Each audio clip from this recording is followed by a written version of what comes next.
మహబూబ్నగర్ పట్టణంలో వరుసగా దొంగతనాలకు అడ్డాగా మారిందని చెప్పొచ్చు. రూరల్ పట్టణ పోలీసు పరిధిలో ఉన్నటువంటి లక్ష్మీనగర్ కాలనీలో ఘటన మరవక ముందే మరో సంఘటన చోటు చేసుకుంది. పోలీసులమంటూ సామాన్య ప్రజలపై దొంగతనాలకు పాల్పడుతున్నారు. అసలు దొంగలు ఈ రూరల్ పోలీస్ స్టేషన్ పరిధిలో ఎందుకు ఎంచుకుంటున్నారు? అసలు వీళ్ళు పోలీసులా, నకిలీ పోలీసులా?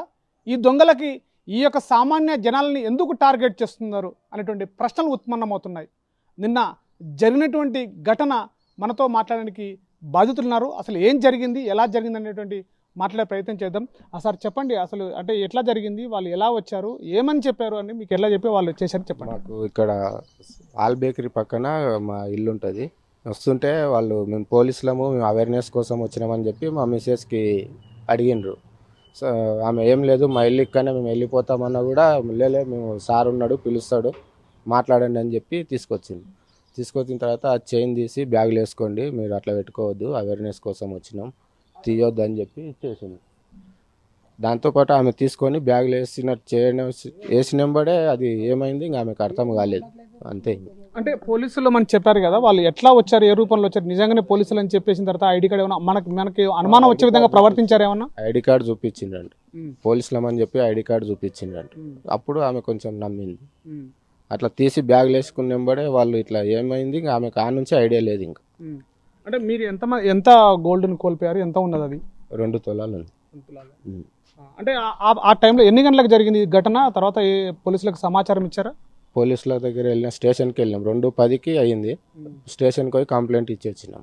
సో వాళ్ళు సీసీ కెమెరా అవి చెక్ చేసిండ్రు, చూస్తాంలే అని చెప్పిండ్రు. అంటే ఎక్కడ మీ సంబంధించిన మీ శ్రీమతి ఎక్కడ పోతున్నది అసలు ఆ టైంలో? హాస్పిటల్ నుంచి రిటర్న్ వస్తారు. మా అత్త మా భార్య ఇద్దరు హాస్పిటల్కి పోయి చంద్ర హాస్పిటల్ ఆడ చూయించుకొని 2:10కి రిటర్న్ వస్తున్నారు. రిటర్న్ వచ్చి ఆటో దిగి ఇంటి దగ్గర వచ్చినబడే పిలుచుకున్నారు వాళ్ళు. అట్లయింది. అంటే ఈ సామాన్యంగా జనాలు అందరూ ఉండేటువంటి ఏరియా, ఇలాంటి ఏరియాలు చేస్తున్నప్పుడు సీసీ కెమెరాలు అంటే ఉందని జరిగిన సీసీ కెమెరాలు ఏం లేవు, ఆల్ బేకరీలోనే చెక్ చేసిండ్రు పోలీసు వాళ్ళు. సరే చూస్తాము కనిపెడతాంలే అని చెప్పింది. అంటే ఇట్లా వరుసగా ఇట్లా ఘటనలు జరుగుతున్నాయి కదా, సామాన్య జనాలపైనే వాళ్ళు టార్గెట్ చేస్తున్నారు, మహిళల్నే టార్గెట్ చేస్తున్నారు. అంటే ఏం చెప్తారు దీని గురించి? ఇట్లాంటి అభద్రతా భావాలు లాంటివి జరుగుతున్నాయి, ఇట్లా మీకు ఎట్లా అనిపిస్తుంది? ఇంకా దానికి నేనేం చెప్పదన్నా దానికి లే, మా ఇట్లా ఎవరికి జరగకుండా చూసుకోవాలని చెప్తున్నా. ఇంకా మాది కూడా కొంచెం తొందరలోనే వచ్చేస్తే అయిపోతుంది. సో ఇది మహబూబ్నగర్ పట్టణ కేంద్రంలో దొంగలైతే వరుస దొంగతనాలకి పాల్పడుతున్నారు. ప్రత్యేకంగా చెప్పాలంటే గత 2 నెలలకు పైగా నుంచి కూడా ఈ పోలీసులమంటూ వరుసగా దొంగతనాలకు పాల్పడుతూ రూరల్ పోలీస్ స్టేషన్ యొక్క పరిధినే దొంగలు టార్గెట్గా ఎంచుకున్నారు. ముఖ్యంగా జనసంద్రంగా ఉన్నటువంటి కాలనీలు, అనేక రకాలుగా ఉద్యోగాలు చేస్తూ ఎంప్లాయీస్గా ఉన్నటువంటి కాలనీలుగా టార్గెట్ చేసుకున్నారు. ముఖ్యంగా ఒంటరి మహిళలను టార్గెట్గా చేస్తూ పోలీసులమంటూ నమ్మపలికి చేసినటువంటి ఈ యొక్క ఘటనలు మరీ పునరావృతం అవుతున్నాయి. అసలు దొంగలు ఈ యొక్క పరిధిని ఎందుకు ఎంచుకుంటున్నారు, పోలీసులమంటూ మరీ ఎందుకు చెప్తున్నారు అనేటువంటిది పోలీసులు తేల్చాల్సిందని చెప్తున్నారు. మరోవైపు కూడా ఇలాంటి ఘటనలు పునరావృతం కాకుండా పోలీసులు కఠినమైన చర్యలు తీసుకోవాలి, మరి పోలీసులమంటూ దొంగతనాలకు పాల్పడుతున్న పైన కఠినంగా వ్యవహరించాలని చెప్పేసి కూడా బాధితులు కోరుతున్నటువంటి పరిస్థితి.